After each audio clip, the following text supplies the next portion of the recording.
What the fuck do you have in your mouth? Oh no. Me at Delphine at all times of the day. Hi, Carl. Hi, Carl. Did you bring that or does he just live by your MacBook now? Um, he's was attached to my ring light. I don't think this episode is going to take too long. Like, I have a couple of things that I want to touch on. I'm, I feel like I might ramble a little bit because I'm so excited to talk about it. The last episode that I saw, I think was the one where they were climbing. Okay. Hey, witches. Hey, witches. Also at the top of the episode, I want to mention something. I was listening to our Sabrina episode. Two things. One, I want to mention Lupercalia isn't a Sabbath, it's a festival. I don't know why I called it a Sabbath. Second thing, I am realizing that people who listen to this, I might be the only witch that they know or know of. And that being said, I want to make sure, I want to make a point to disclaim when a witchy thing, like insert witchy thing here, is like my personal experience or a studied topic that like might not necessarily be my experience or a mixture of both. So yeah, I just wanted to like put that out there because I am kind of acutely aware now that like I might be the only witchy pagan person that a listener knows of.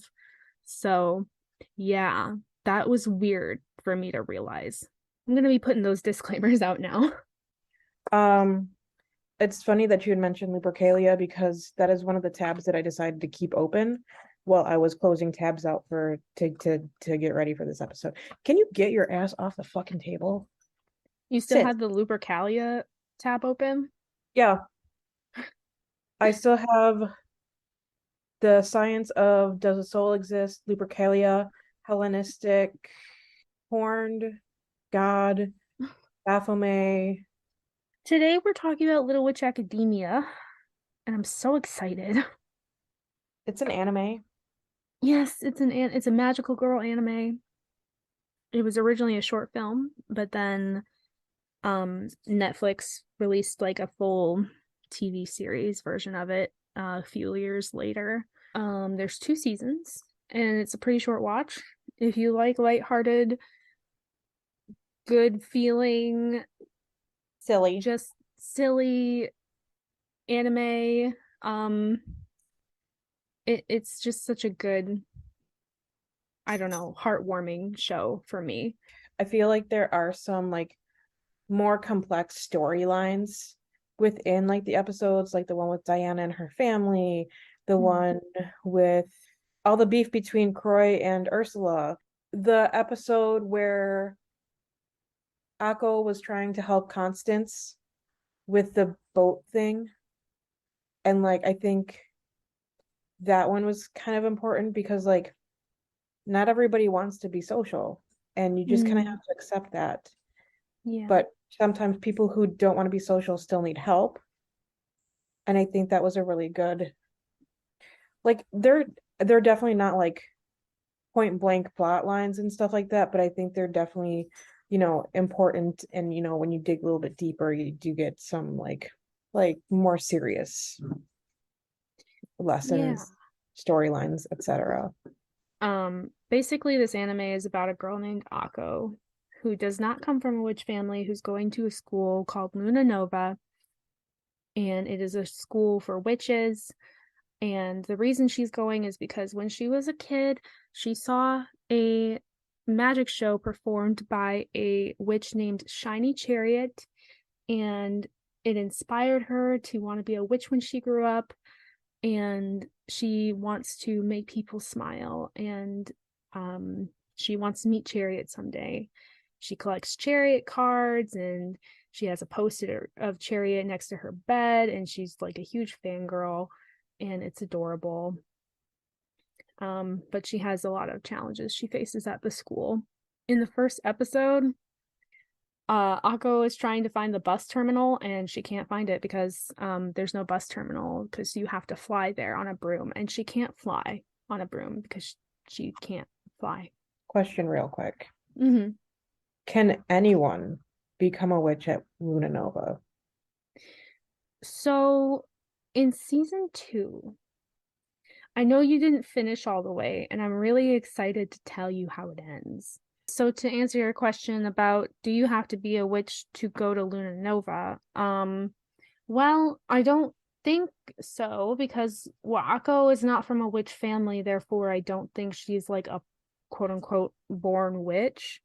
And when she arrives to like the ley line terminal, um, there's those bitches that are like, oh, they'll let anyone in these days. I heard that they have to let non-witch family people in to like get money because they're doing so poorly. So, like, basically anybody I guess. who is a girl I and in the guess. age group can just be like, I want to be a witch. Let's go be a witch. I guess so. I think it's just not very popular in this world. Like, that one character, Andrew, his dad, and also the school he goes to, like, have some kind of prejudice against witches. Like, the regular world knows about magic and of magic, and I guess some people have a problem with it. It's basically like regular life. It's just like the fantasy type magic is real. So, the boys from the, I'm not saying it. I'm going to say it how I say it. Appleton School, Andrews School, Yeah. How do they say it in the show? Appleton. Oh, did you have subtitles on or something? Yeah. Oh, I don't because they don't match like what they're saying when it's Yeah, anime that, I mean, sometimes. listen, that bothered me, but not as much as Appleton. Yeah, I did not even realize they said Ableton. Um, are they magic? Are Mm-mm. No, they hate witches.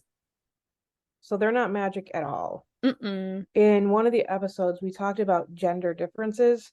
Are men in Little Witch Academia also called witches? I mean, in Little Witch Academia, we don't see any men that are witches or Lote's dad? warlocks or whatever you want to call them. We don't see any. Lote's dad? Does he do magic?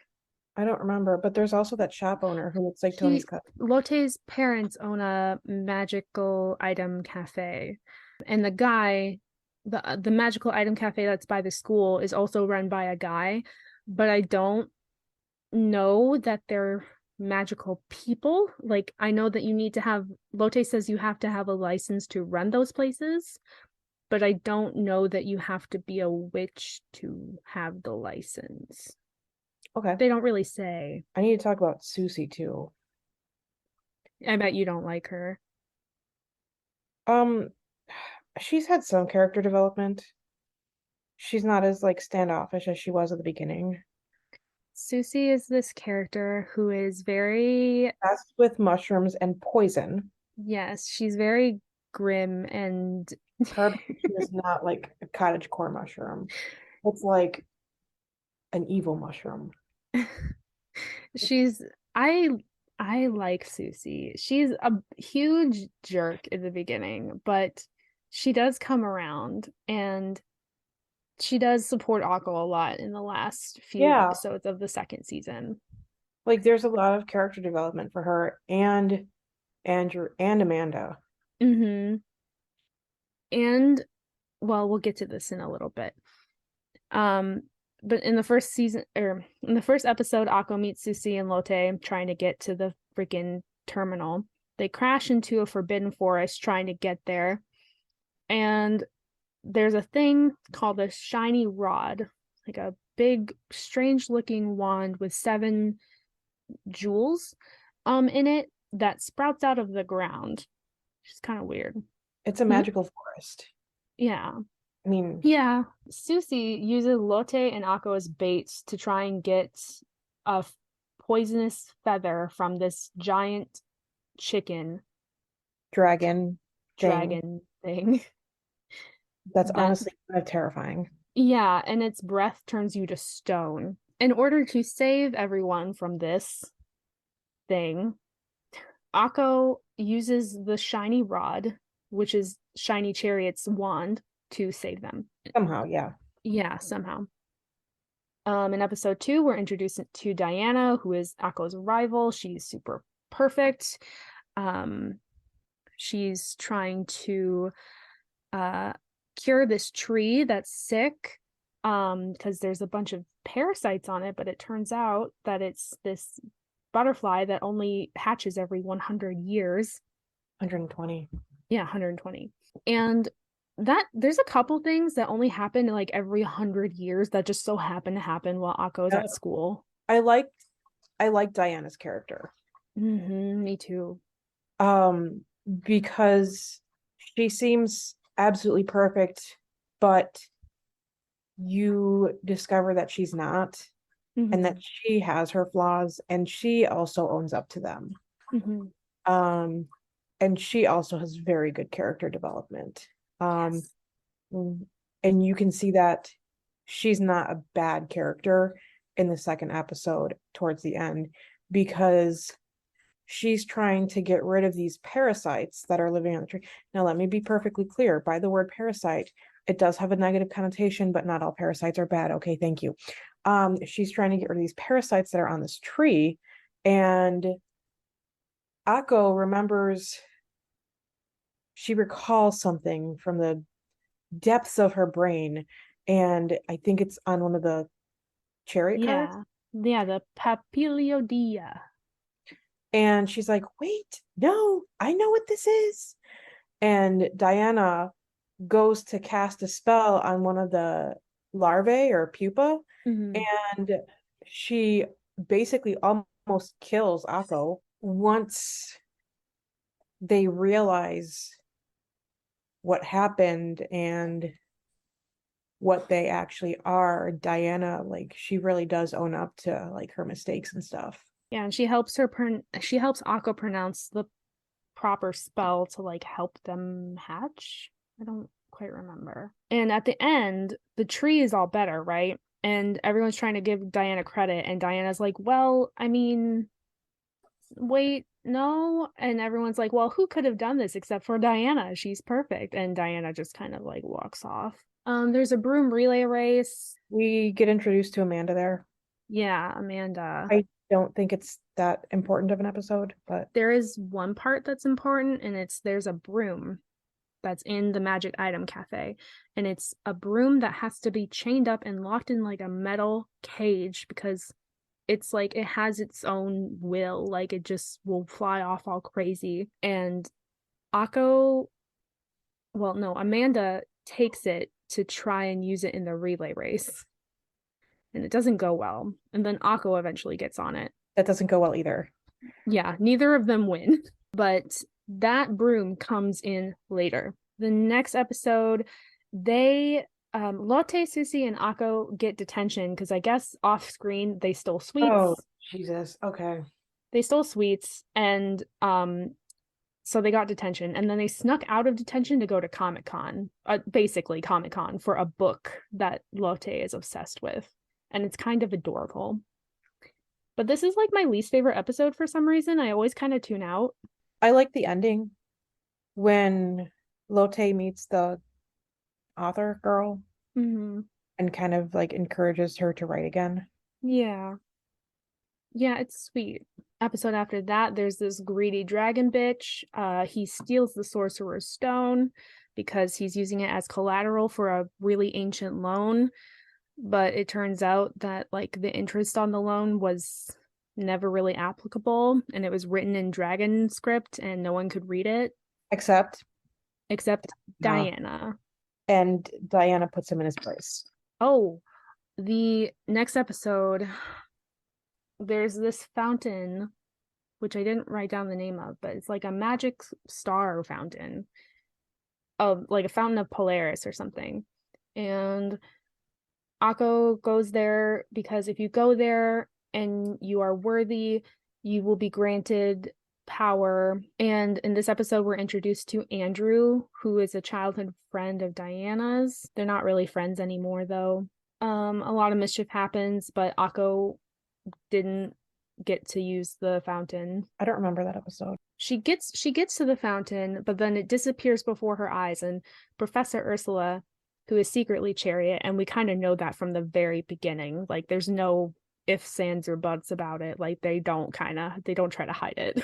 It's the way that because it's not actually revealed until like towards the end of season one. But they do give a lot of hints. Like you see Akko talking about shiny chariot, like, and then you see Ursula hanging out by a window watching her, and you're just like, hmm, And she I literally her. Yeah, and she literally has like Alcohol, which is like the bird, like the white bird with the yellow star on him. Like she Uh, literally has the you know what? same bird. I never realized that. And like, I don't know, they're spoon feeding it to the audience. Like, I don't think anyone who watches this in episode one was like, not like, hey, you know, I don't know. I feel like it's pretty, or at least by episode two. I mean, I was wondering. Professor Ursula, when the fountain disappears before Aqua's eyes, Professor Ursula is there and she's like, when a witch is not worthy and she goes to the fountain will disappear before her eyes. And she's like, I guess you just came here a little too early. And then Akko, like, the voice acting in Japanese and in English is pretty good here. And like, she really gets choked up and she's like, I just want to be like Chariot. That's just like her whole purpose. And like the voice acting really sells it, especially in Japanese. The voice acting in Japanese is really, really good. I want to skip ahead real quick. Mm-hmm. There's that episode where Akko turns into the mouse and they go to that Appleton school. And that one, I don't remember if it's Amanda or the blonde haired dude, but excuse me, Andrew or the blonde haired dude. But one of them is like really questioning like her and her motives and her dreams and her goals and everything like that. And they're like, well, you're never going to get it. You're never going to make it. And she's just like, she's very passionate about, and not just being like Chariot, like completely like being a superstar musician, but like she wants to make people happy. And you can kind of see like her priorities shift a little bit throughout the show, because at first it's like I just want to be like Chariot, Mm-hmm. where like I want to be a good magician, which whatever. I want to be able to perform cool magic tricks. I want to, have a loyal following, whatever it is. But towards the end, you can tell that she's more so wants to make people happy and make them smile and feel good than what her previous desires were. Yeah, because at first it's like I have to be like Chariot because I feel like her goal was always to make people smile, to make people happy. But she's like, I have to be like Chariot to do that. But like the more time goes on, the more she's like, she says this line, she's like, I can't be Chariot. I am just me. And like that's enough. And she like slowly gets to that. And in some episode, which I don't think you got to this episode, but like Andrew even gives her a talk and he's like, you need to stop comparing yourself to Chariot. Like you need to stop aiming for Chariot. You just need to aim for a goal for yourself, like for Akko. There's a couple filler episodes, Which one? like there's an episode where they have to take exams and Akko flushes her teacher down the drain. Because the teacher's a fish. Yeah, Professor Pisces, and she has to turn into a fish to go find her. And the teacher teaches philosophy, and the exam was about altruistic acts between like cross species altruism. And Akko didn't understand that topic. And she also didn't understand the teacher because she was speaking fish language. But in the process of flushing her teacher down the drain and then finding her in a fish trap and then saving a fish family from the fish trap, she like passed the exam because she performed altruism cross species. It was like a rare species of fish that she saved too, though. Yeah, it was endangered or something. And all the other like professors and stuff were super pissed about it. And then Professor Pisces is like, no, no, she passes. Mm-hmm. She saved my life. Yeah. And then the other professors are like, That one bitch with the brown hair. I don't she know kind of what her looks name like is. McGonagall.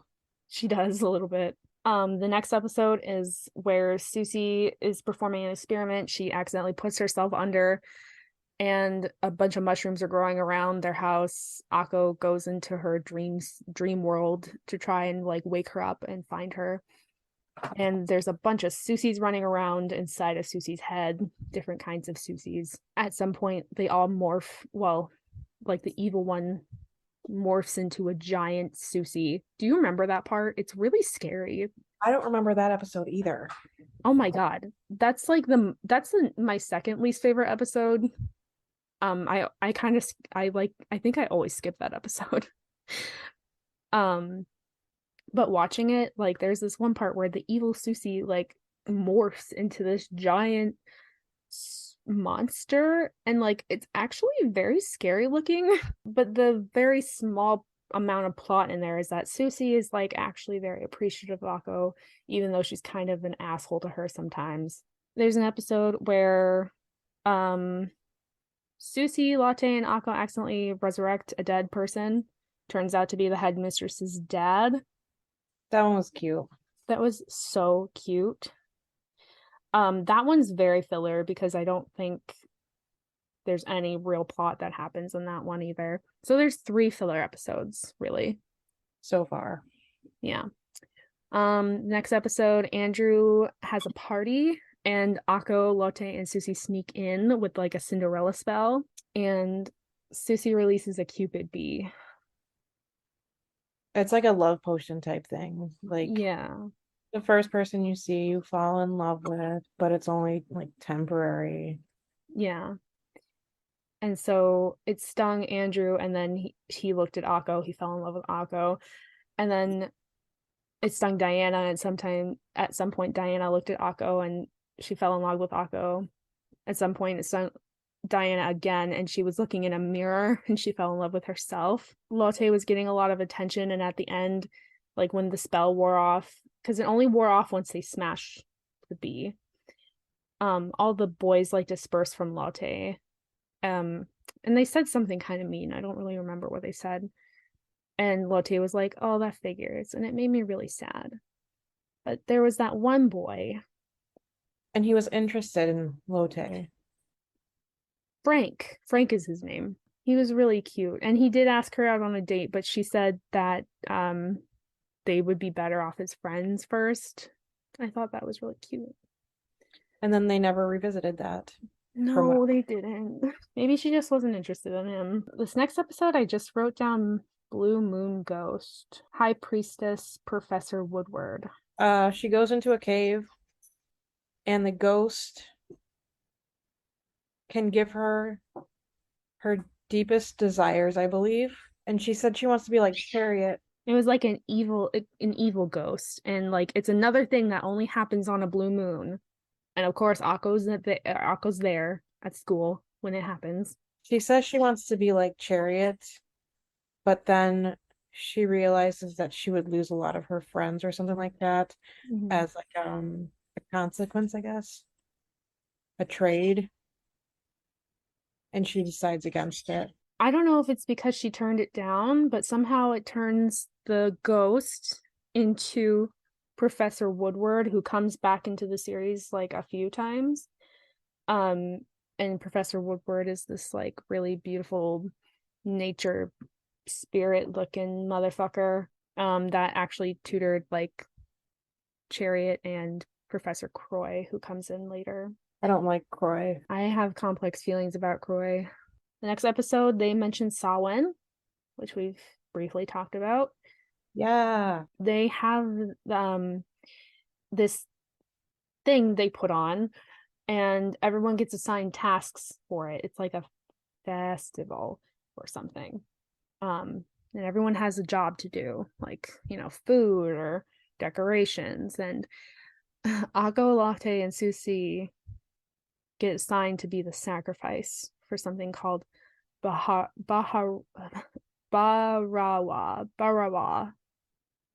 I think. And it's this person that turned into a monster. I guess its friends all died or something along those lines. And it cries and it wakes up every Samhain and it eats people, and then it immediately like poops them out. So no one actually gets harmed. And like someone is assigned to be the sacrifice every year. It was Akko, Susie, and Latte this year. Akko wanted to be something called the Moonlight Witch, which is like the most special witch at the Samhain festival, but like everyone's like, it's gonna be Diana, like there's no way it's gonna be you when you're like the sacrifice for Barawa. And she's like, you know what, no, I'm gonna cure Barawa. I'm gonna make him laugh instead of cry. So she tries that. I don't remember how she actually cures him, them. Do you? No, I don't. Everybody was so like proud of her at the end. Yeah. Well, because she put on a really good show. Everyone was laughing, and Bahara, whatever, the monster, I'm gonna call it the monster, did end up somehow being cured. But Diana still won the Moonlight Witch title because I guess Akko and her team were disqualified because they didn't actually perform the sacrifice part of their job. Yeah, and that was the last episode of season 1. Season 2, we're introduced to Professor Croix, Professor of Modern Magic. I think season 2 also starts with the fairies going on strike. Mm-hmm. The fairies want more magic from the Sorcerer's Stone. Yeah, from the Sorcerer's Stone. And at some point, Akko goes to try and talk to them, but instead they turn her over to their side. And when Diana tries to talk some sense into the fairies, Akko's already on their side, and she's like, don't listen to her. She's an aristocrat. She's from the bourgeoisie or something like that. Croix makes some kind of fancy ass device, I think. Oh yeah, Croix invented A magic magic router. routers. Yeah, magic routers that you can like carry with you. That like store the magic of the Sorcerer's Stone so you can like carry it with you. And so like the amount that it produces every day will stay the same, and it won't like continue to suck up more energy. I don't know. The metrics of the magic and everything they talk about, I don't think it totally makes sense. At least not to me. And that's okay. Okay, so episode 2 is where we get like the meat of the plot. The shiny rod is actually called the Climb Solace. Climb Solace. And it's something used to open the Jesus Christ, the Grand Triskelion. And you have to be chosen. Yes. By the shiny rod. Thank you. Yeah, we're not gonna call it the Climb Solace. That's too fucking hard to deal with. I wasn't sure, but I also almost said shiny wanders, shiny sticker, or something, goldenrod. Close enough. So, in order to open the seal of the Grand Triskelion, you have to collect 7 words, and the words are like an ancient text, like they're ancient spells. And like the spells are like, the spells, but like you have to breathe life into them when you say them. And once you open the Grand Triskelion, you gain world-altering magic. They mention Yggdrasil. Do you know what Yggdrasil is? Like in real life? No. Well, let me tell you, because it's Norse mythology and I love Norse mythology. It's the world tree. There's world trees in like a lot of different cultures, but it's the world tree in Norse mythology. And um in Little Witch Academia, she said that the branches covered the world and connected all the stars in the heavens, and witches drew their strength from the branches. But as time went on, their power began to fade, and eventually the era of magic came to a close. The remnants of the branches are what's now known as the ley line. She doesn't really say why the branches like decayed or anything. They just did. But in like real life, Yggdrasil encompasses the world. It connects to the 9 realms of the world, and at its base there's 3 roots that connect to 3 different wells, with the well of knowledge, the well of fate, and another well where there's a creature called Needhog and it gnaws at the tree's roots. I kind of wish there was more like little nuggets of like real life mythology in Little Witch Academia, but I still love it even though there's not. So yeah, that's the meat and potatoes of the plot. She's collecting the 7 words to open the Grand Triskelion and get the world-altering magic. And Ursula still has not told her of her true identity. Yes, which is Chariot. Her real name is Chariot Denor. That's her full name. And also in this episode, where she learns about all the stuff about the shiny rod and the Grand Triskelion. Why the fuck can't I say that? Professor Croix wants to analyze the shiny rod. And when Professor Ursula finds out that she and Akko went to the tower to analyze the rod in her lab, she's pissed. And there's a fight scene that ensues, and her hair turns red. So that like we know it's like Chariot fighting Croix, I guess. And the fight scene's pretty good. Chariot's like, I will do whatever it takes to protect Akko and her fate, or something along those lines. That part was cute. Mm-hmm. She's very protective of Akko. Yeah, it's really sweet. Next episode, they visit Lotte's family, and another thing happens where it's like only every 100 years or X amount of years this Only every happens. 1,000 years. Yeah. But the Yeti. Yeah. So everyone turns like there's grass growing on them, and then they can't move They turn to anymore. moss. They look like chia pets. They turn to moss. Yeah. And first it starts with Lotte's family, and then Susie, Lotte, and Akko try to fix it. But then Susie turns to moss, and then Lotte turns to moss. So it's all up to Akko. She has to get medicine from a Yeti. And It's like a medicine capsule, which I yeah, was thinking like a capsule that like your meds come in, right. like that the powder meds, like the powder goes inside the cap. That's what I was thinking, but it ends up being like this He's star blacksmithing.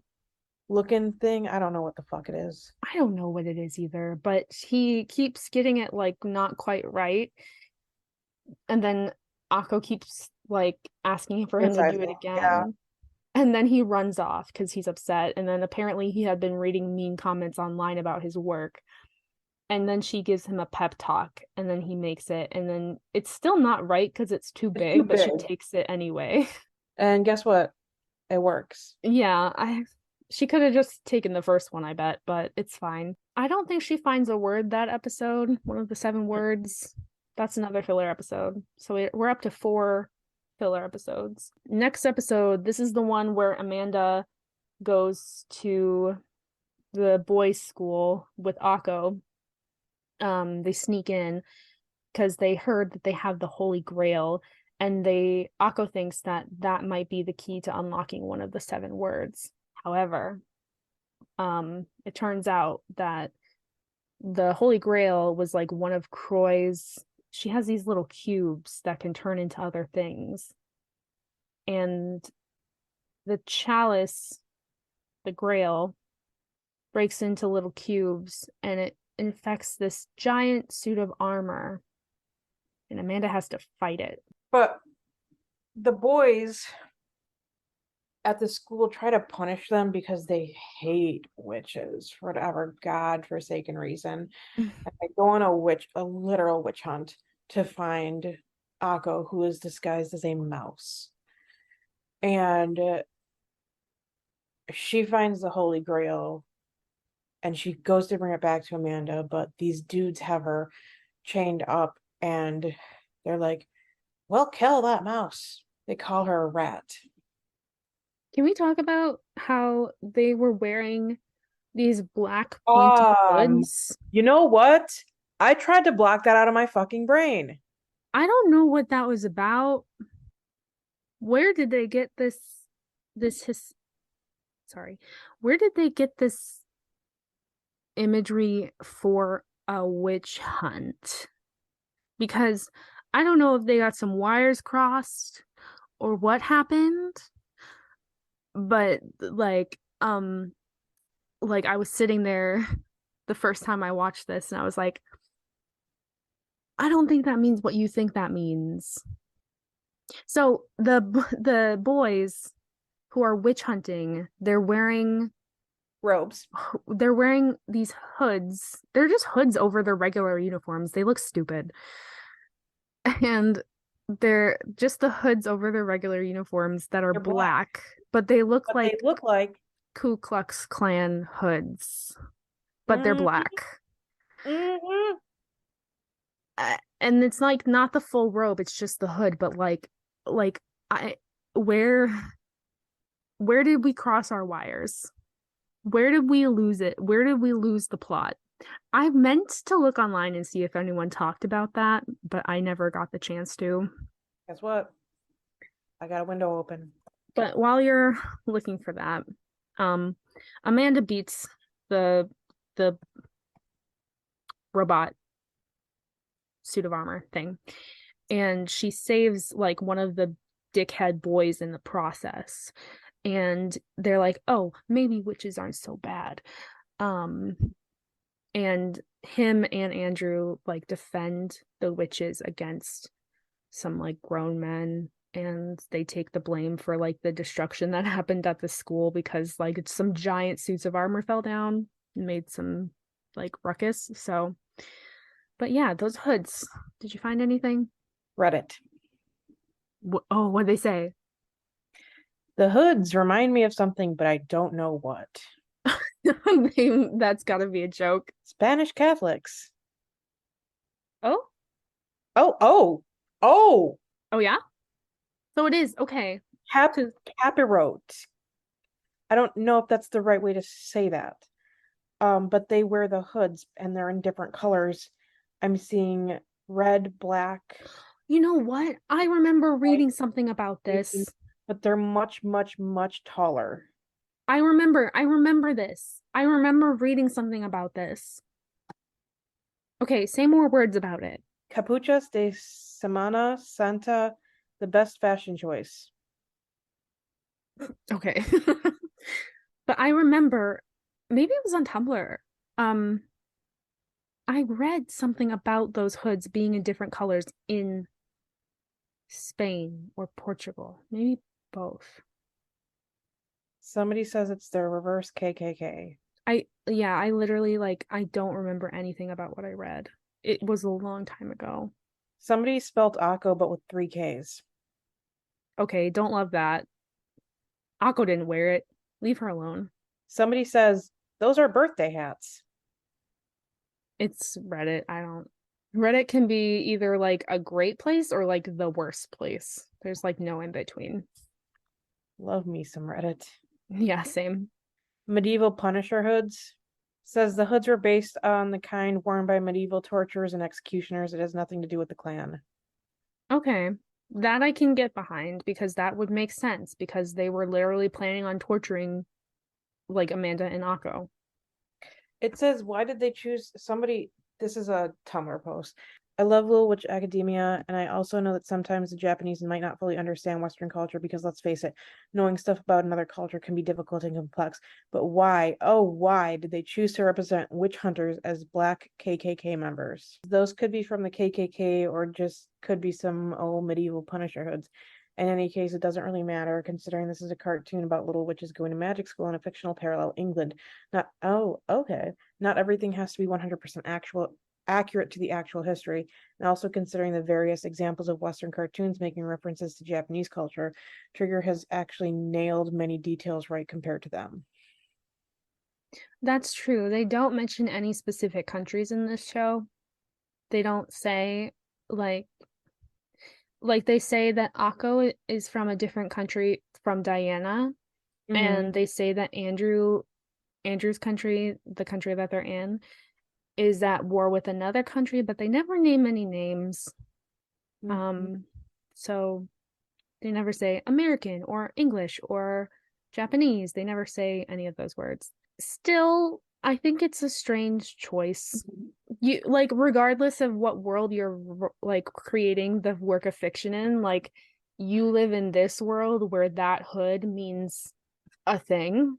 Yeah, And if it is a medieval torture thing, like that I can get behind because they were literally like they were like in medieval times we tortured witches and they were about to torture witches. So like that I can get behind. But still, why they could have chosen anything else or simply not put the hoods on. I don't know. I'm surprised you like forgot about that. I mean, I didn't forget about it. You were just like, I don't want to think about it. Actually, yeah, like I was just like, why? Yeah, Like I was like, are you kidding me? yeah, That's white privilege. yeah. Moving on. I think the next episodes are about Diana. The next episode is the Wild Hunt with Constance, which is the one you mentioned Ah, earlier. yes. She's building a I don't understand what the Wild Hunt is, like what they're hunting. Ghosts? I don't You I know don't what? know. Actually, I think it might be ghosts. Yeah, maybe. Um, Constance is this really fun and cute and unique character, and she's a witch, but she uses magic to like power. It's almost like steam powered things, but they're magic powered robots or like clockwork powered. But I think some of her stuff is powered by magic. I think that's accurate. And she's like this Like a short, little inventor. yeah, she's a short little mute adventure adventure inventor. Akko breaks one of her helper robots, and Akko wants to help her, like pay her back by helping her build her ship. And Constance is like, "No, I work alone." And Akko is very insistent, and she helps her anyway. So she finds her own unique way to help her that isn't like getting in her way because Constance can't, she doesn't talk to people. And so Akko like does that for her. And that's a good, like the way you described it, like kind of went over my head. Like I didn't really think about it that way. That's like it's a lesson in asking for help and things that like maybe you can't do on your own. Yeah. I think it was a cute episode. It ended with the hunt thing, Yeah. and it kind of like was like a save the day type of deal.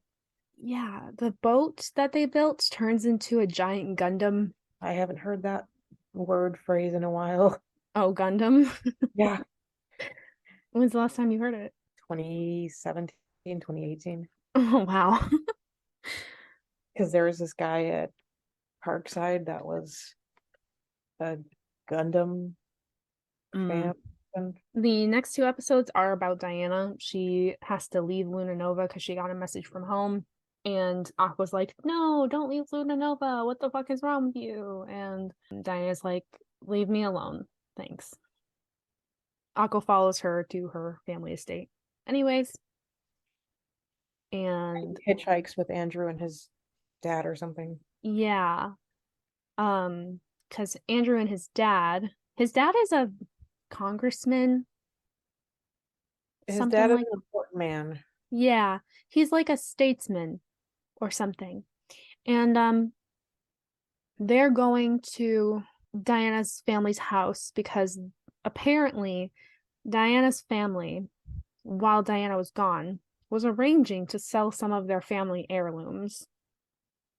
And Diana's pissed. I would be too. Go off, girl. Yeah.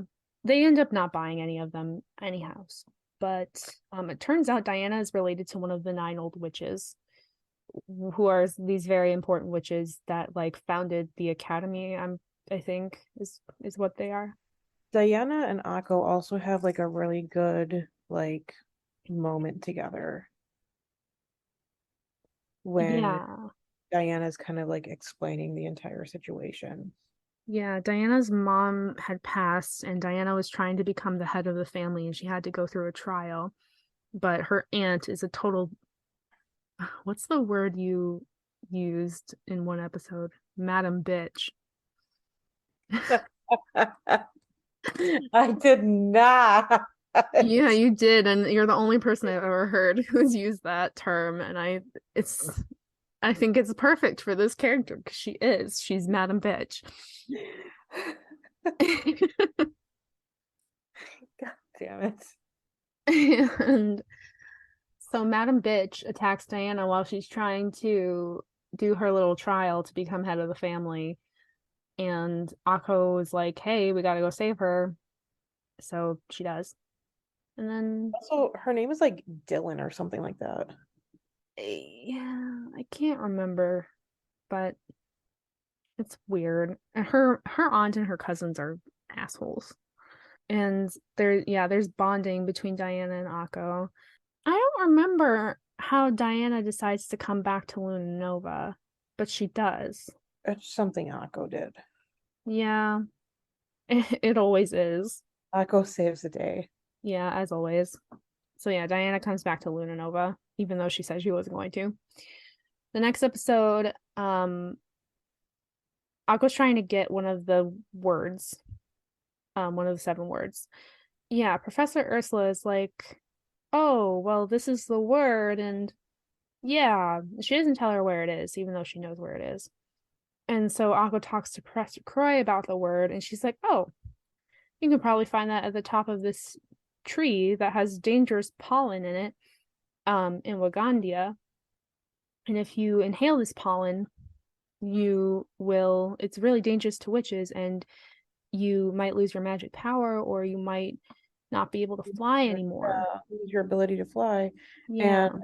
literally, Professor Ursula and Diana and Susie and Lotte are like, girl, don't do it. Yeah. Like, you have to realize how stupid you're being by doing this.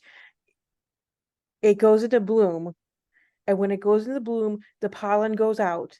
And then if you breathe that in, you're done for. You're not going to be a witch. Goodbye, shiny chariot. Never going to be your dream, right? And then Well, that's another thing. she's like, but I can't wait another 3 years. And then Ursula's like, but you'll still get the word even if you wait. It'll just take longer. And then Lacroix, I know it's not Lacroix. Lacroix gets enough shit, and so I think she needs to get the shit too.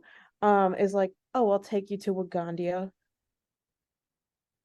Yeah, yeah, because look, Professor Ursula, she like lays down the law. She's like, I'm not gonna take you. Because okay, another thing is the pollen might disperse in a month, or it might disperse in 3 years. Like, but she says it's very rare that it disperses in 3 years. Like most of the time it's just 1 month. So like she could only have to wait for 1 month. I just got She doesn't home. even know. Something I forgot to mention in the episode where Croix scans the shiny rod in Akko is like they scan Akko herself, and it's like temperament, like impatient, selfish. It just kind of rags on her. And like it's not untrue. Like she is selfish and impatient and generally thoughtless a lot of the time, but she means well. But in instances like this, where like the pollen literally could take away her ability to fly, and she already can't fly. Like, Maybe what are it's you doing? maybe she can't fly because when she was a baby, she inhaled some of that pollen. I'll tell you why she can't fly later. I'm excited to tell you. Am I on par? I'll tell you later. Okay. um, Ursula lays down the law. She's like, I'm not fucking taking you. And then Lacroix is like, well, I'll take you. And so she takes her. And then Ursula finds out, she's pissed as hell. Um, it's really hard climbing this tree in Wagandia. It's like really treacherous. And Ursula's like, come with me. And Akko slaps her hand away. And she's like, no.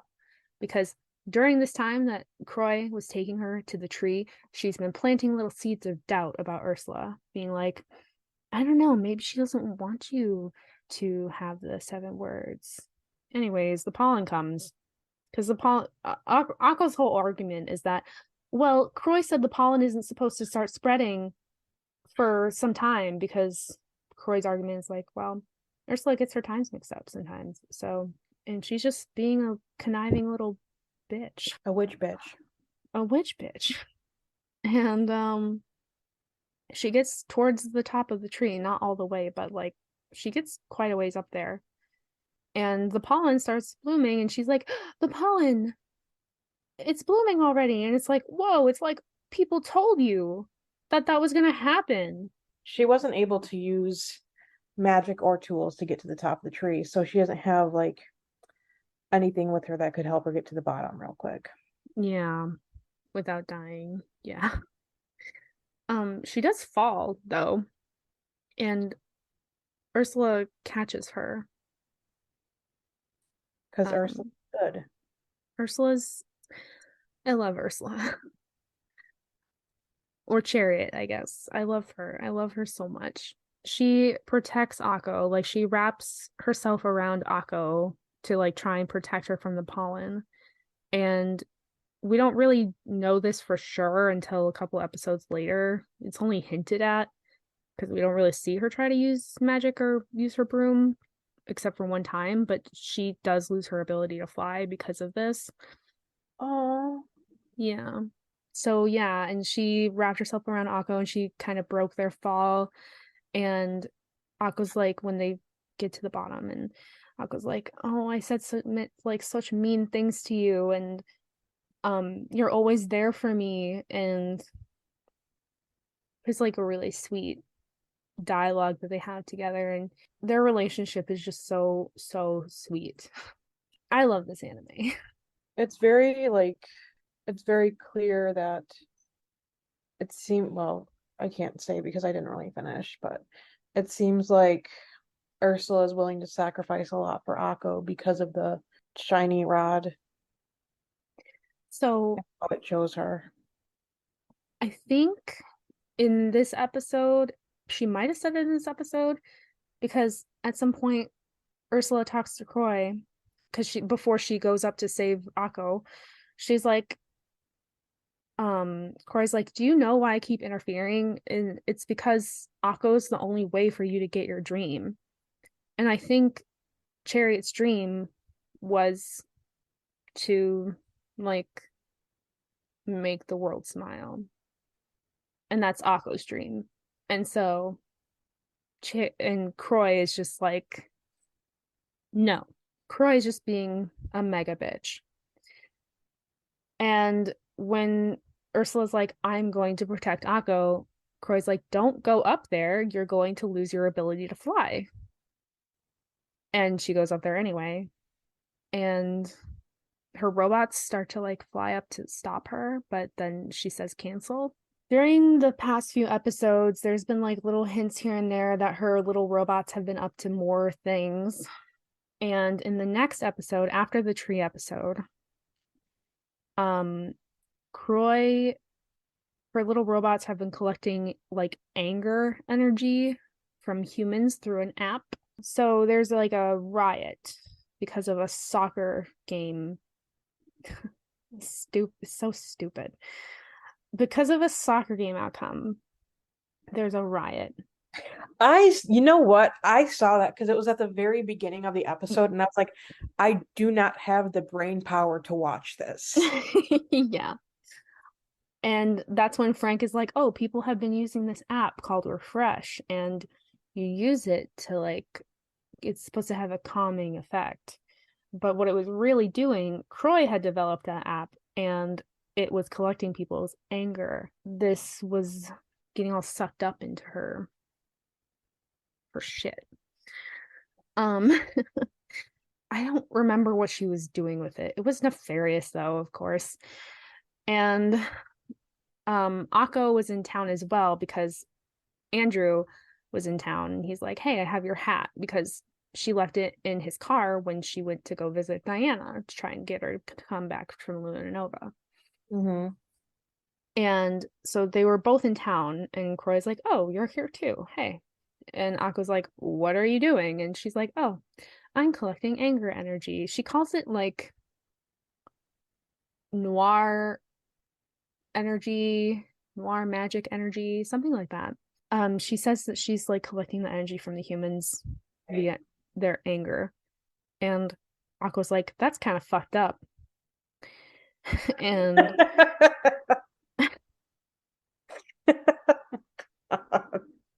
well, she basically says something like, that's not what magic should be used for. And she's like, you sound like Chariot. Ursula shows up at some point. Ursula is revealed as Chariot at this point. I was really And that close. yeah, you were really that close. She still looks like Ursula, but like in the last episode, Akko's like, wow, I would just really want to meet Chariot. And Croy's like, you'll meet Chariot soon. And then in the next episode, like, she's like, I told you you'd meet Chariot soon. She's like, Chariot's been under your nose the whole time. To Chariot, she says, I don't know why you're acting like you're so above this, like collecting the anger energy from humans, because you did like the same thing. What she did was when people came to her magic show, she did this thing to put on like very extravagant acts of magic to make her shows extremely extravagant. She would collect magic energy from the humans. She would turn their dreams. She was using some kind of device or something that Croix developed to turn their dreams into magic. However, Chariot didn't find out till later from Croix that by doing this, it was taking magic, the magic of the humans, like out of them in order to do this. So you know that part where little Akko is watching the magic show and this little fairy comes out of her chest? Okay, that's why she That's can't fly. yeah, that's like her magic coming out of her. Okay. Yeah. And Did you know that it was happening? Did Ursula know? yeah. No, she didn't. Oh, so here we go. Corey's a bitch again. Yeah, so because okay, so they do a flashback and Croy and her are like teenagers. She's like, "Yeah, I'm doing these shows because the let me back up a little further. So like the shiny rod had chosen Chariot. Yeah. Shiny rod came down from the stars and chose Chariot to unlock the Grand Triskelion. And Croy is like, why is it her? Like, why isn't it me? And Chariot was really broken up. She's like, well, it should be you. Like, and she was crying and she's like, I'm so sorry, it's not you. And Croy was like, you know what? It's okay. Like, it's okay that it's you. Like, accept it. And then it moves on a little bit. All Chariot wants to do is make people smile. Then she eventually does the magic show. And people are coming less because it's not as entertaining. And this is when Croy is like, hey, I developed this thing and it turns dreams into magic and it can help you amp up your show. And so she uses it And then she finds out later exactly what I said, like it's taking magic out of humans. And Croix's like, well, it's not really a problem because if it's just ordinary people watching the show, like whatever. Like if there was a witch family watching the show, then yeah, that'd be a different story. But whatever. It's unlikely that will happen because a lot of witch families don't take Chariot's magic seriously. So it's unlikely they'll even be there. So if it's ordinary people, in Croix's mind, it's fine. Chariot's like, well, fuck that. I'm not using this anymore. So she stops using it. And her shows get progressively like less entertaining. And she does this thing where she uses up a lot of magic energy and she shoots the moon with shiny arc. And I don't know if you noticed throughout the show, but there's a giant like star shape in the moon. And that's because of Chariot.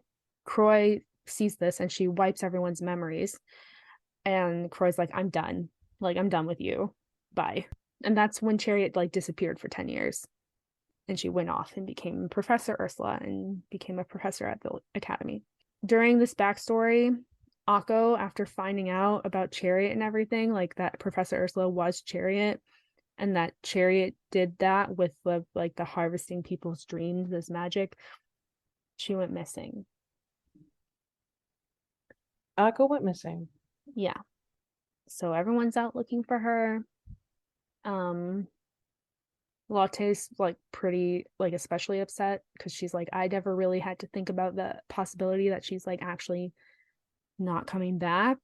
And Susie is like, hey, like Akko's too stupid. Like she says something like Akko's too stupid to actually leave or something like that. Like actually get away from us. She comforts Latte. And Amanda's looking for her. Jasminka is looking for her. Constance. Everyone's pitching in. The one who finds her is Diana. And she's like, I want to show you something. And she shows her shiny Chariot card. That was in the treasure box. Yeah, that she was hiding. She's like, I was a fan of Chariot too. But I had to like kind of hide my like for her because, people in the witch world didn't really like her. And remember that whole thing about witch families being in the audience and getting your magic sucked out of you, that old thing. Andrew mentioned at some point that there was a period when Diana was a kid where she couldn't really use her magic, but she never really stopped trying. She kept studying and she kept working hard, and eventually like the magic came back. But she couldn't use her magic. So like she was at the same show that Akko was because she went overseas to see it. Diana talks to her a little bit longer. She says something like, I still don't have any sympathy for you. Bullshit.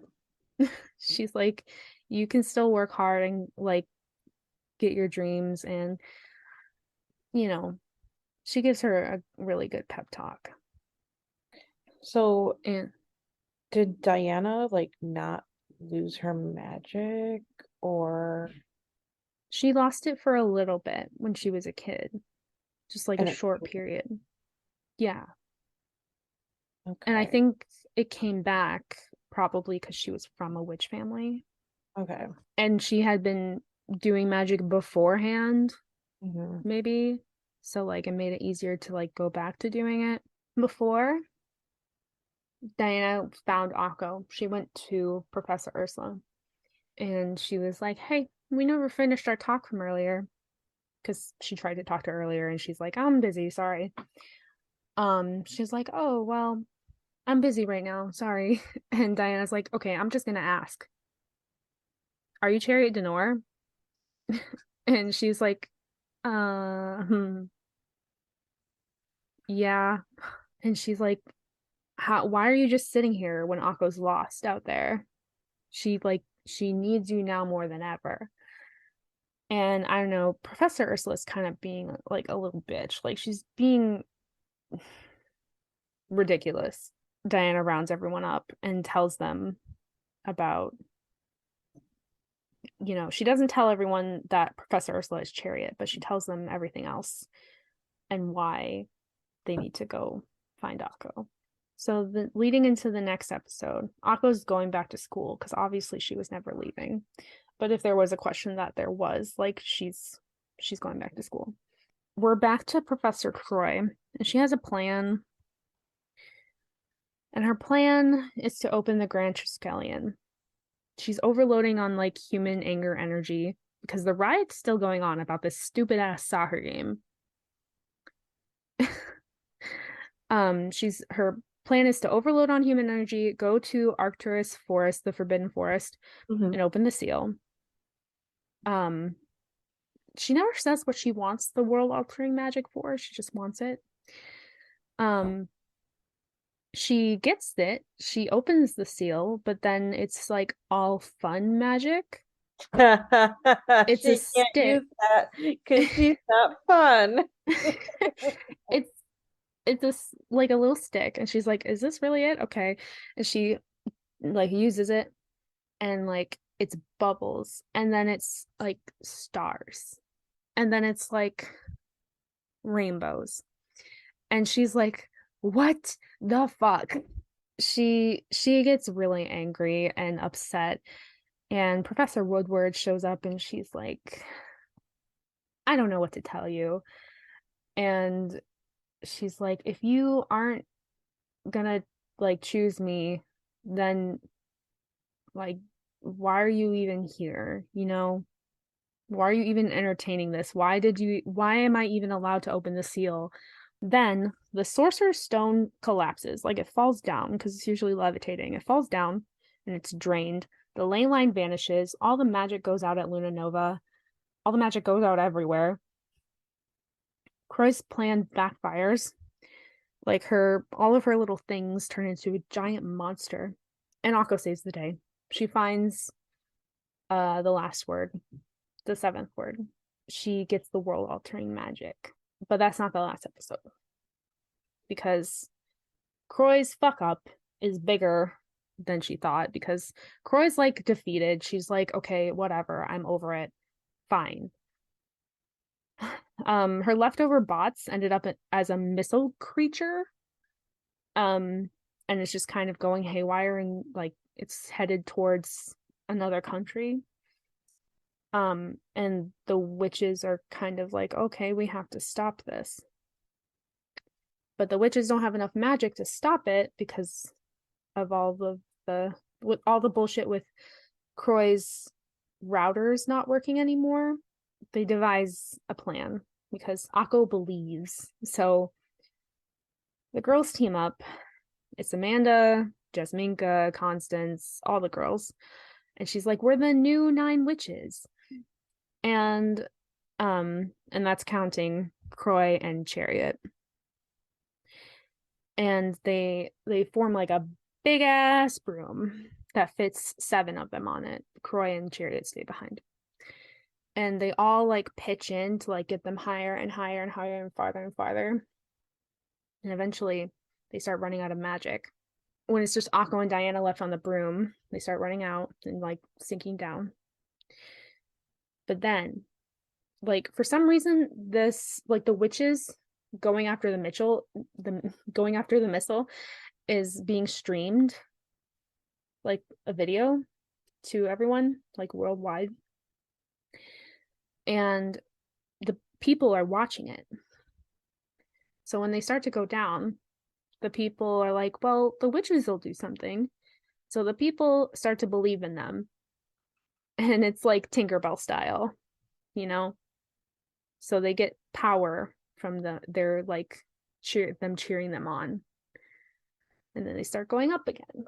Akko almost defeats it with transformation magic. Like a bunch of cubes will fly around her and she would turn them all into like rubber ducks or something. It's a really fun episode to watch, and I think you should watch it.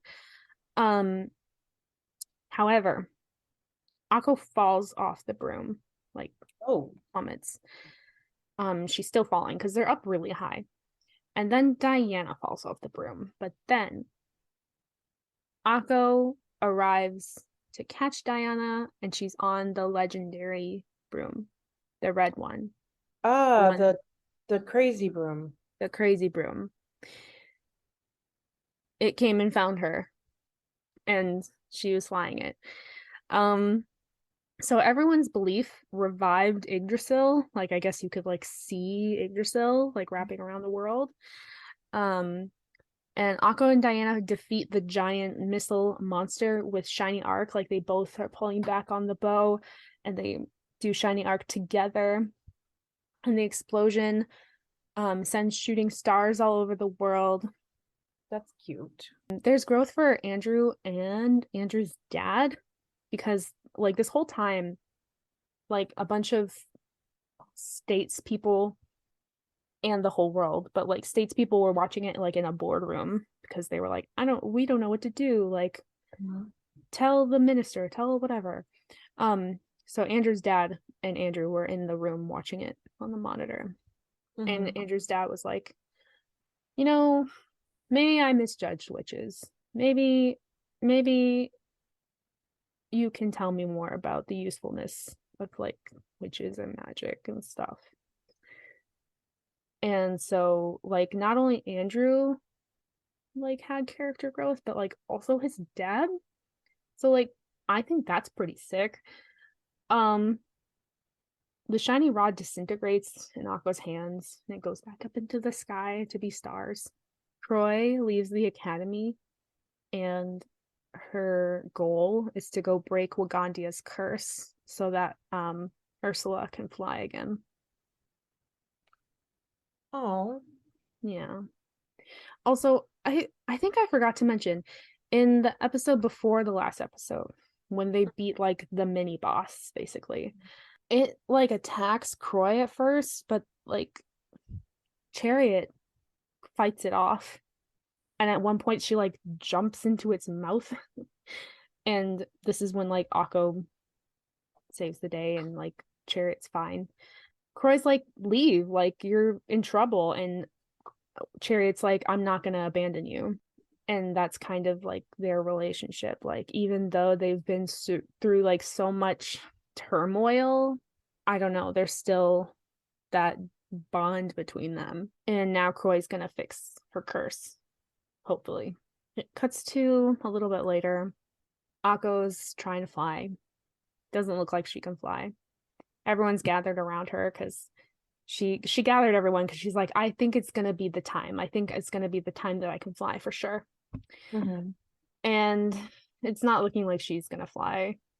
She's like saying Tia Frele and just jumping and nothing's happening. But then someone says something really cute about how believing in herself is her magic, and she laughs, and then all of a sudden like she's floating like 5 inches off the ground, and then she flies. Oh. Yeah. And then that's how it ends. So everyone's like, oh, you're flying. The second season is so good. I'll have to watch those last 4 episodes one of these days. Your next day off, like it's just like an hour or two. It's like a movie. Yeah. The last episode just looks like it's very pretty, you know? If you're going to watch this, I should have written down the titles of the I wrote down the numbers though. You can skip episode 4 of season 1, episode 8 of season 1, episode 9 of season 1, and episode 3 of season 2. On Netflix, the episodes do not start back at 1. When you reach into season 2, it goes straight from 13 in season 1 to 14 in season 2. So that episode would be episode 16. Okay. So those are all the filler episodes. If you just want the meat and potatoes of Little Witch Academia, those are the episodes you can skip. But yeah, I love magical girl anime so much. I love this anime so much. It's one of my favorite anime. I have a print of it on my wall. I have a tarot deck. That's it because I'm broke. But I've been wanting to cosplay Akko for like ever since I watched this. Um, but now that I'm rewatching this, I kind of would rather cosplay Professor Ursula. I just love magical girl anime because of just it's like every magical girl anime has like a very wholesome Mm-hmm. message about like either hope or friendship. We have so much media that's like so heavy, and I love that, but sometimes you just need like some really good like hopeful shit.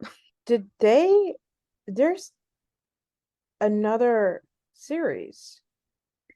So I wrote this little thing that I meant to say at the beginning. So yeah, Little Witch Academia again was originally a short film released in 2013. They crowdfunded a second short film that was released in 2015, and it was called Little Witch Academia Enchanted Parade, and I haven't seen it. Is that what you're seeing? Little Witch Academia, Witches of Midgard. What? Hold on, let me see this. This is on Netflix? I don't think it's on Netflix. Oh, where are you seeing this? Little Witch Academia fandom.com. I bet that's one of their mangas, their light novels. Because I know that after the series came out on Netflix, they released manga or light novels. Witches of Midgard Verse is the Norse fan fiction series based on Studio Trigger's Little Witch Academia franchise. It's fan fiction. Is it? Yeah. Ah, yes, It's Archive Our Own. yeah. It must be very popular. It must be. Well, basically, Akko and Diana eventually become love interests. Oh, everyone ships them, so I'm not surprised. Oh, okay. I mean, I kind of liked Akko with Andrew, but that's just me. I think that's what they want you to like. Um, yeah, I could ship Diana with Akko, but I'm mostly so fixated on Ursula and Croix with the whole friends to enemies to lovers arc because I just love that shit. I mean, listen, I'm not even gonna lie. Like almost every single one of these characters in the Nine New Witches definitely gives off vibes of not being straight. Yeah. Like Yeah. all of them, except for I want to say Jasminka and Akko, in my opinion. But like Susie and Lotte and Constance and I Amanda, think Diana or Diane, Diana, Diana. yeah. Diana. Yeah, I'm getting the vibes from them. Yeah. All of them. I it's so weird that we don't get the vibes from I don't get the vibes from Jasminka either, but I think that's just because we don't know anything about her except for that she likes to eat. I had to figure out who the hell you were talking about because I was like, who's Jasminka? Exactly. Because she's so cute. She is so cute. She's on one of the cutest cards in my deck, but like she doesn't have any fucking she doesn't have any development. We don't know anything about her. She hardly has lines. She literally, and when she does say things, like sometimes it's not necessary. They're just like, oh, she's here too, so she should probably say something. Look at this card.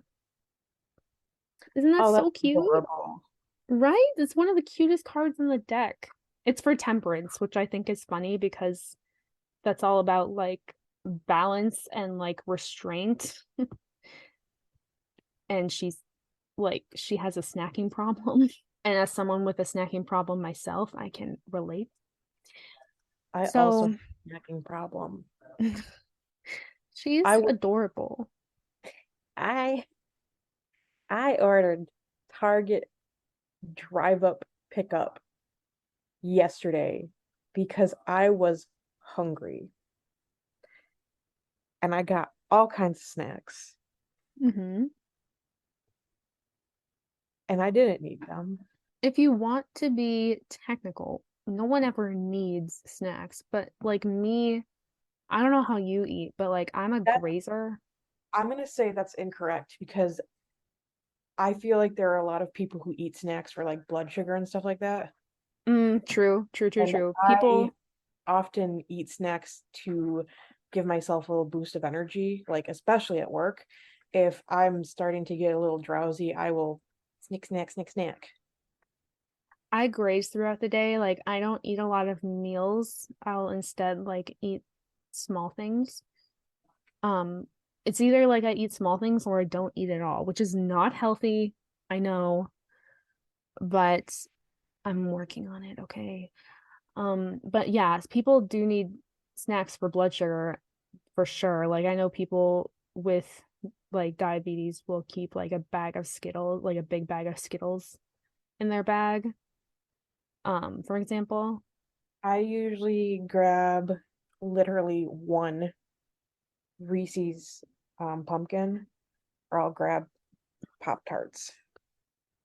Oh my God, Reese's cups sound so good. We don't have anything sweet in our house right now.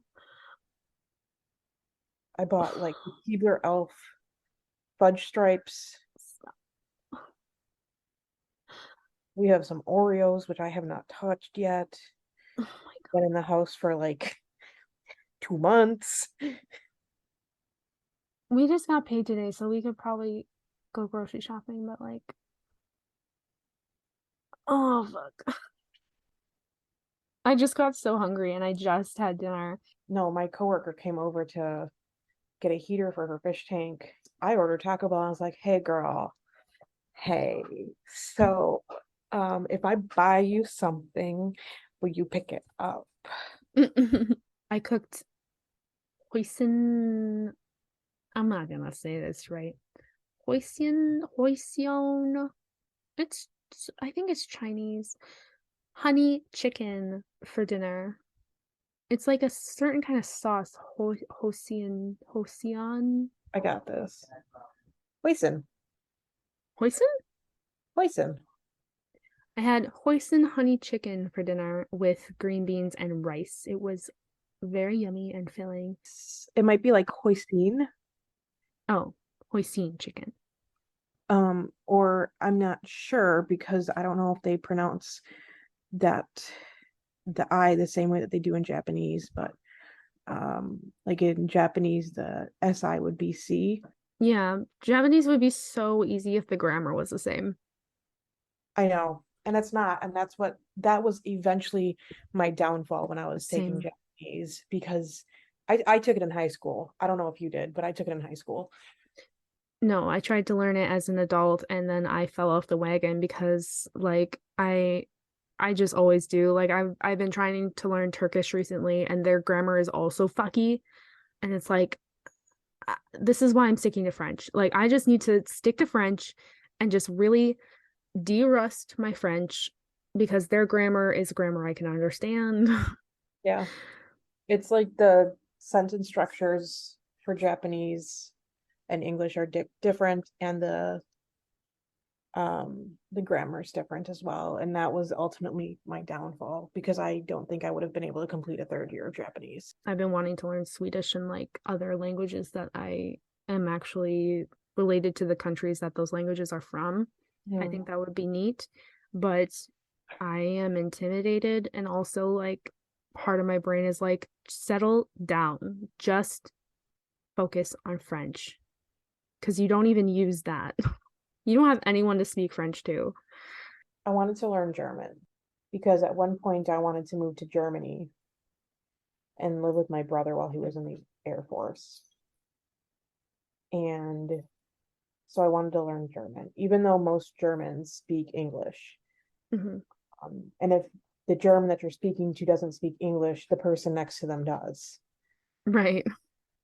And I started learning it on Duolingo back when Duolingo had a very different structure than it does now. And but you could like it was good, it was easy, but like I got a real big problem with gendering inanimate objects. It's stupid. It should all be like, It, yeah, it. yeah. I heard in some languages they do have a like genderless pronoun for items. I don't remember what language it is, but like, why Is chair feminine but can you tables masculine? I don't know. I can't you don't I just don't know. can't you just pick like if you're going to gender them, can you at least pick one gender for all of the items and not pick genders for each of like each different item? Like, why do you have to make it complicated? Like the bathroom items can be feminine and the kitchen Oh, items can be masculine. all of them make them masculine or all of them make them feminine. Don't make me think about whether the fridge is a man or a woman. That's stupid. I, like, why? Who I decided this? I got issues with it. It's silly. That's that was my downfall for German. I didn't even try with French.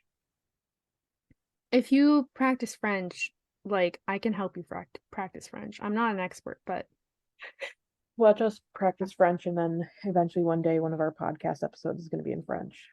Cassie says she's learning French, I think, in school right now. Our Cassie? Yeah, Oh, nice. yeah. And I told her, oh, well, hey, I know French kind of, so probably you're probably more advanced than me though at this point because I have not. It really helps to consume media in the language you're learning, and I haven't watched any French YouTubers in like a long time. Um, my French teacher showed us this song in French, obviously, and I really, really, really, really, really liked it, but I was also 14, Oh no. and it probably doesn't line up with my current music taste. Oh, true. Did you so oh God, you didn't take Spanish. There was a song that every fucking Spanish 1 teacher showed their class. Because I took Spanish 1 and then I switched to French because I didn't like the teacher. Um, every Spanish 1 teacher, no matter what school you went to, apparently showed the song La Camisa Negra by Juanes. Do you know the song? Did you say that? Say what? The name of the song? La Camisa Negra. Juanes. Did you say? Juanes is the yeah, Juanes is the name of Okay, the singer. I need to tell you this because it's tripped me up a couple times. You sound like Siri sometimes. What? What do you mean? Like, I don't use Siri. you sound Your Siri's a man. but I know what Siri sounds like. Okay. What is Siri? I don't use Siri. What do you mean I sound like Siri? It's tripped me up like 3 times tonight. Okay. What the fuck did I say? Juanes? But other than Juanes. I don't know. I don't remember, but I was just like, I was like, did she say like I was like, that sounds very much like Siri. Well, I sound like a Or robot. maybe it's not Siri, but maybe it's the TikTok voice. Oh no, I hate the TikTok voice. Oh my God, don't tell me that. I hate that bitch. Oh my God. You know the way you don't like the woman Siri voice? I fucking hate the TikTok voice. I But don't trust her. it's like when you're talking at like a medium pitch. I think I could do an impression of the TikTok voice. Ew. Ugh. Do it, do it, do it, do it, do it. Um, I feel nauseous just thinking about saying something like her. Z Library being taken down is peak Mars retrograde in Gemini activity. I hear it. Yeah, I feel nauseous. I want to throw up. I fucking hate. I hate it. I hate it. I hate it. I heard it when you said I fucking. I fucking, she doesn't swear. She can't swear, can she? I don't know. Yeah, she can swear. Oh, I'm probably not on TikTok as much as you. I I feel like I am too like I'm into I have two ADHD modes. It's like either I'm too like ADHD to like watch videos on my phone. Like I'm listening to sounds other places, so I can't be fucking with sounds on my phone. Or like I'm constantly on TikTok. Like there's no in between. What? I just keep hearing it. No, stop. Do I have to start talking in a fucking accent? Like No, because then I'll be like, oh, you sound like Australian, Siri. I don't think I can do an Australian accent. I can't do any accents. That part of my brain does not work. Anyways, we should end the episode. Okay. Um, Little Witch Academia, magical girl anime. I recommend. Yes, please watch it. I will post a picture of my deck on the gram. I love her deck. It's so pretty. You It's know, fan made. the thing that makes me sad about the deck, though, is that Chariot, Shiny Chariot, is not the Chariot on the deck. It's Amanda that's Chariot on the deck. It makes sense Yeah. though.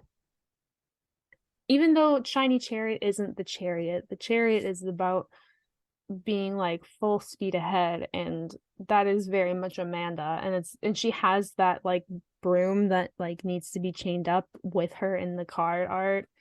Yeah, I mean it makes sense thematically, but like I understand why you're upset. But it's fan made and I don't think they sell it anymore, so I'm so sorry. But I will post pictures so you can admire it anyway. Um so yeah, next time, On the Movie Witch podcast. yeah, WandaVision? Yeah. Yeah. Are you ready for that? Yeah. Can't tell if you're being serious. I'm trying. I'm trying. It's really good. If you go into it wanting like a good story, I think of it like opening a new book. haven't opened up a new book in ages. Yeah, but like this series, like this like WandaVision is like a book. It's like a short story. Okay. Make sure to follow us on social media. We're at Movie Witch Pod and at Movie Witch Podcast. Uh-huh. And share our social media posts if you do follow us on the social media. And become a patron. Yeah. Also tell a friend. Right. In our Patreon, we have a $2 tier and a $7 tier. Um, you know, if you divide that up, I'm gonna do the math. That is like 50 cents an episode,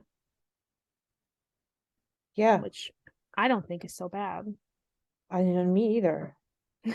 So, And you um, can help me get a microphone so you don't have to listen to my dog squeak, squeak, squeak, squeak, squeaking. yeah, if you like what we do here and you want to see us grow and improve, um, Patreon is the way to do it. We don't mean to beg for money all the time, but um, that is really the only way we're going to improve is if we get supporters. So, yeah. Um, and also if you hear us talking about bonus episodes every now and then and you want those, but like we're not putting them out and you're wondering why, well, the only way we're going to know that you want those is if you become a patron. So, Also true. If you become obsessed with us, you gotta, tell us. yeah, we're only going to know if you like our podcast if you tell us. Cuz I know that I am a very like I'm a silent listener of a lot of my podcasts. Like I don't engage a lot of the time. Me. And I get that if you're one of those people, but being that we're a new podcast, it would be super helpful if you took like 2 minutes out of your day to be like, hey, I like what you're doing. I would like to see this on the podcast.